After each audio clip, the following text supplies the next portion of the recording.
I'm Amy, and this is How We Homeschool.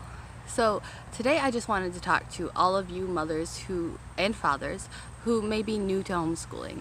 I know this is a strange year, and with everything going on and schools not knowing what they're doing, and even if schools do know what they're doing, people not feeling safe sending their children back to school, there are a lot of new homeschoolers out there this year, and so I just wanted to welcome you all to the homeschool community. Maybe you're only here for a season, maybe you're hoping that this only lasts a semester or a year, or maybe you're figuring why not just go in whole hog and do it. Maybe you're waiting to see how this year plays out, to see if it's something that you would like to continue. And we're all kind of waiting to see how things play out with the coronavirus, to see what we're going to do, what's going to open, what's going to close, if we're all going to die. So I just thought I'd get on here and just tell you a little bit about myself and my homeschooling journey, and hopefully answer some of your questions you might have about how to homeschool, what homeschooling is all about, and what you're getting yourself into. So first of all, my name is Amy, and I am a homeschool mom to 6 kids. Only 5 of them are in school right now. I have Charlie. She is in 5th grade this year. Danny, she is in 3rd grade this year. I have Alicia. She is in 1st grade this year. I have Finley. She is in kindergarten. And I have Jerry Lynn, who is in pre-K. And then I have Holden, and he is not in school yet. So sorry, it's kind of distracting. I'm being really still, so all the birds are coming out because they think, I don't know, they don't know I'm back here, or they just figure I'm safe. But if you catch me looking off camera, that's why. I just keep looking at the birds flittering around the yard.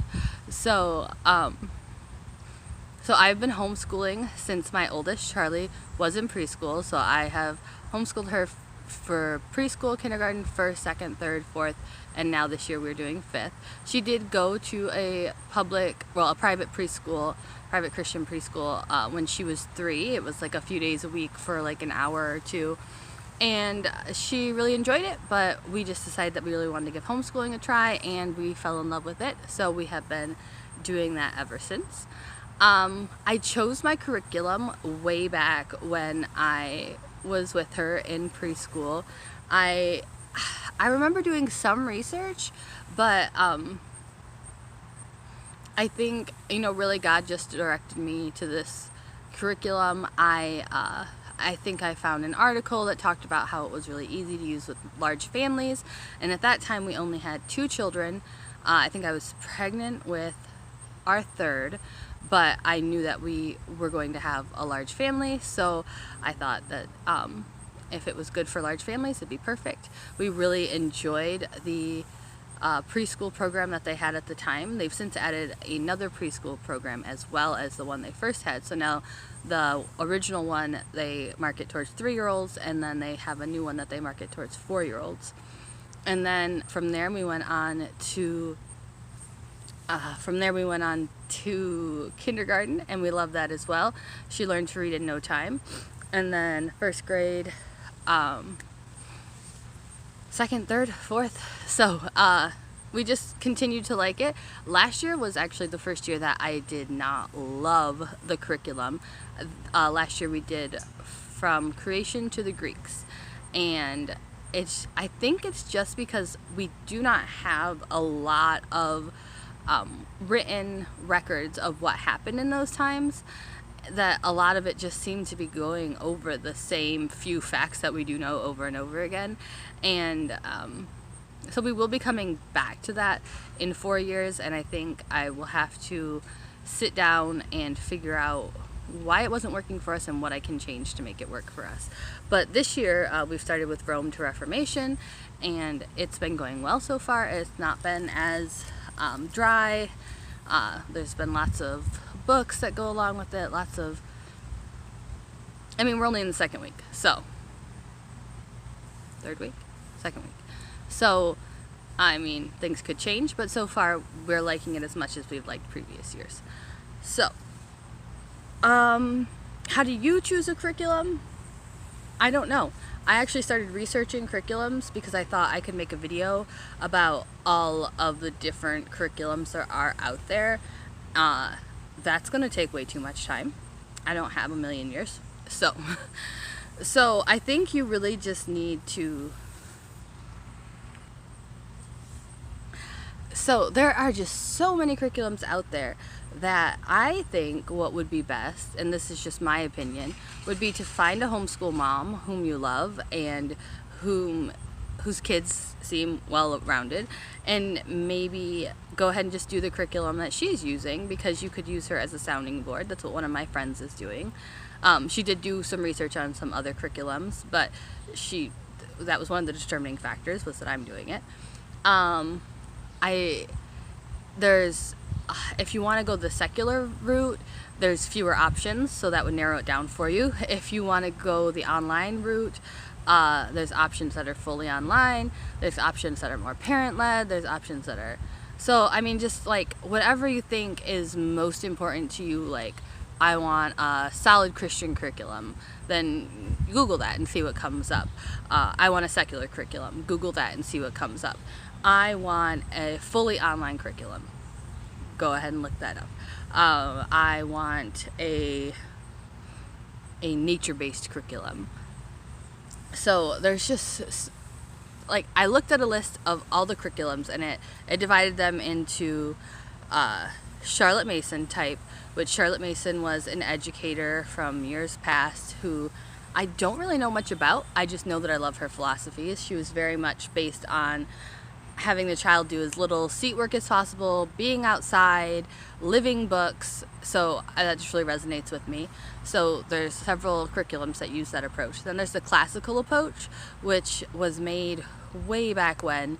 It's the approach that schools use. It has a lot to do with memorization in the younger years, then like why and analyzing in the middle years, and then in high school, debating things. And so My Father's World also is classical. It's Charlotte Mason and it's classical, and so it does go through those things. Then there's unit studies, which My Father's World also does unit studies. So like I said, this year is From Rome to Reformation, so that's what we're studying, the unit of From Rome to Reformation. We're also in science, we're doing a unit study on the human body.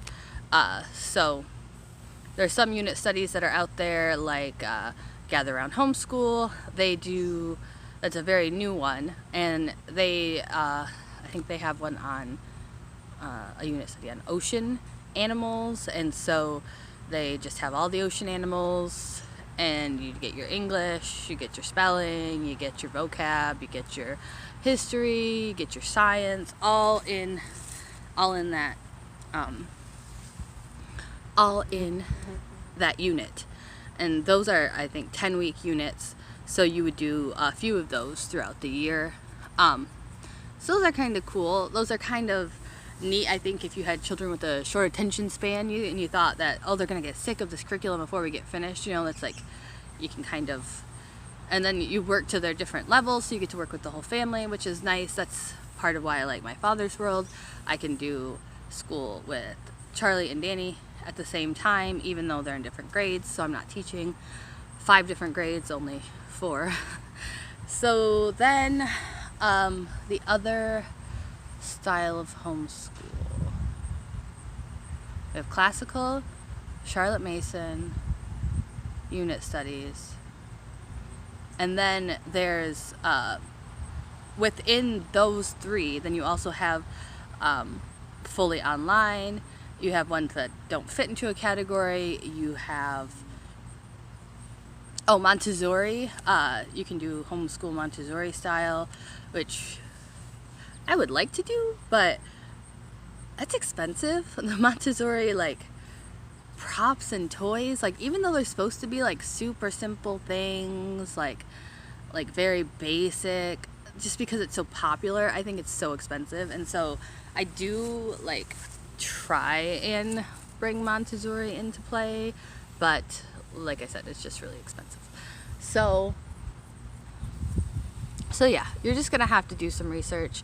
If you really want me to do some videos on the different styles of homeschool, I could probably sit down and do that. But there are just so many good resources out there that I just don't think I would do it justice, because I don't know a lot about it. I haven't used a lot of curriculums. We've used My Father's World, like I said. We did do K-12 for a semester when I was trying to save money. We did K-12 because it's free online public school, and we just didn't like it. You had to be online at certain times. It seemed like a lot of busy work. It just wasn't for us. It would probably fit right in with distance learning. It would probably be about what you did with distance learning or what you will be doing with distance learning. Easy Peasy All-in-One Homeschool is a Christian curriculum. You can either order their books or print everything out, and it is very similar to My Father's World in what they teach, just not laid out as well, I don't think. Another thing I love about My Father's World is that it teaches about all the various cultures. I just feel like I'm a commercial for My Father's World, but I just really love the curriculum. I mean, this isn't sponsored or anything. We've used it for many years, and it hasn't let us down yet. So, let's see. Another question you might have is, how do you fit it all in? If you're homeschooling 5 different kids, how are you everything to everybody, plus keep the house clean, plus cook dinner and lunch and feed them and have a life and do self-care and all of the things? And the answer is, I don't every day. Some days, I don't necessarily get the house clean, but we get school done. And some days, the house takes priority and school doesn't get done. Sometimes our behavior takes priority because the little ones need some training, some correction, some things we need to work on. Sometimes family takes priority, and we just have a day where we just have fun together, or we go, if Brian has a day off and we go do something together. But for the most part, our routine is pretty simple. We get up, we have breakfast, we do school, we do morning time, I do school with one. It doesn't take very long to do school, an hour, 2 hours tops for each grade. So I get 3 done before lunch, 2 done after lunch, and then that's it for the day. And we get our cleaning done in the morning, and then obviously cook dinner, more cleaning. There's always laundry. But it really doesn't take too long. And if you get a routine and you stick to it, like today we deviated from our routine.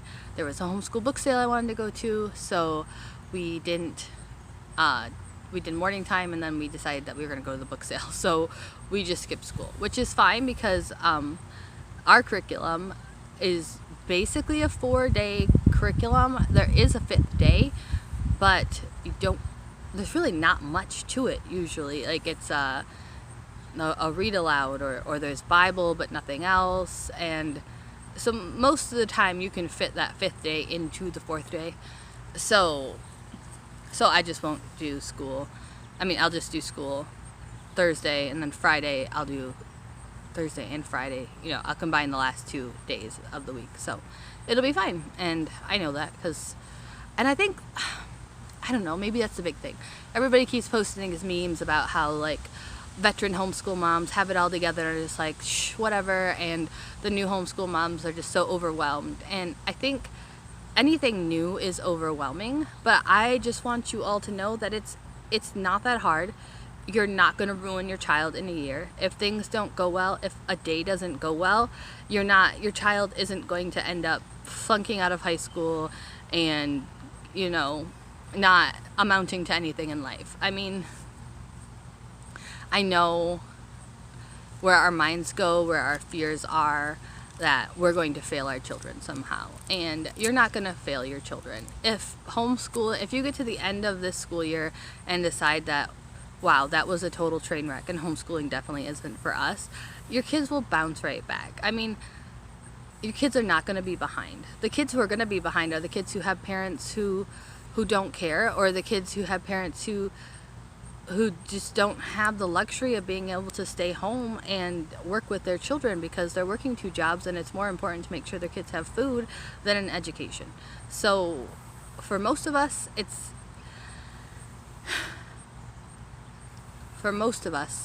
you're not going to screw your kids up in a year. Just do the best you can, give yourself grace, take breaks, and have fun.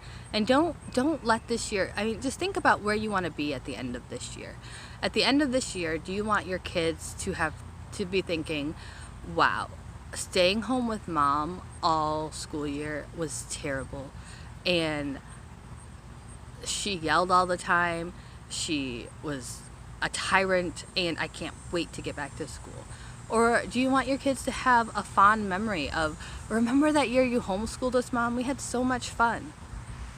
Okay, sorry, I got interrupted by life, but I was just saying, just think about how you want your kids to remember this and keep that attitude as you go throughout your days. Like I said, a year is not going to change everything. A year is not going to make your kids forget everything they learned. And you can do this. I believe in you, and I think that it'll be great to have you in our homeschool family. So if you have any questions, please drop them below. Or if you know me personally, reach out to me. And I just wish you the best, and I hope you all have a great year. Goodbye.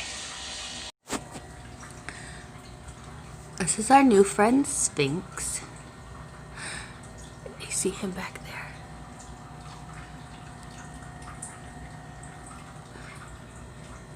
And he is a hornworm.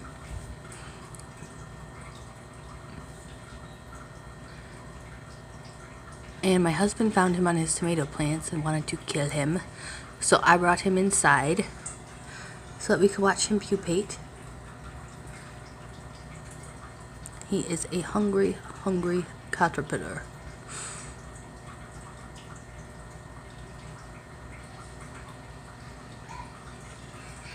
He turns into a sphinx moth. That's why we call him Sphinx.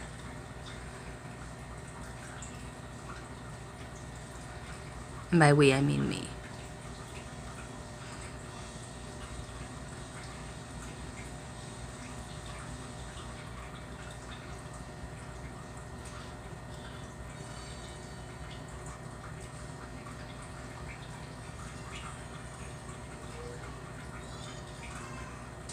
And yes, it is all his poop over there.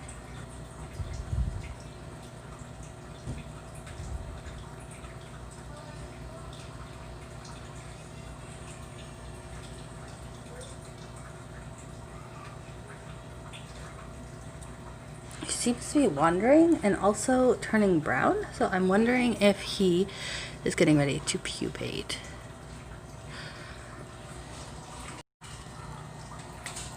Well, I was thinking that maybe he was gonna get ready to pupate, and so I thought I would see what they need, because I remembered that some butterflies need certain things in order to be able to pupate well, and apparently they bury themselves, so it's a good thing I checked. So I put a little pot of dirt in here for him, and hopefully, if that's what he is doing, if he is searching for somewhere to pupate, then he will find that, and he can bury himself and pupate. Babies some of them are in here. I don't know, they've been dying a lot this year. You can see a lot of poop in here, so I think somebody's still alive. You can see one of them's on the underside of that leaf there, and then there's one down here and one on this parsley leaf. Oh, and there's the last one right there. So I originally had 8 in here, and 4 of them have died, but these 4 seem to be doing well. I stopped feeding them parsley, and I'm only feeding them the Queen Anne's lace because I'm worried that the parsley was what was killing them. I don't know. I just feel like a bad mama this year. I've killed 5, maybe 6 of my caterpillars, and I don't know why. I think maybe the only thing I can think of is that I bought the parsley full grown and planted the plants, and I'm wondering if maybe they had pesticides on them, or if maybe they were genetically modified to, you know, be pest resistant. So when the pest eats them, then they. So hopefully that's not the case. I don't know. I mean, hopefully they stop dying. Right now I have 4, maybe 5 that are alive. I don't really want to look too closely at the little baby one who might be dead, because if he is alive, I don't want to disturb him. So yeah, I have 4 for sure that are alive and doing well. 1 not so well. I got my hornworm buddy who hopefully will find his dirt and pupate. I think he's scared of me, so I'm going to leave the room because he seems to kind of like freeze when anyone comes in, because I think he thinks we're going to eat him or something. So thank you for joining me, and I will see you all later.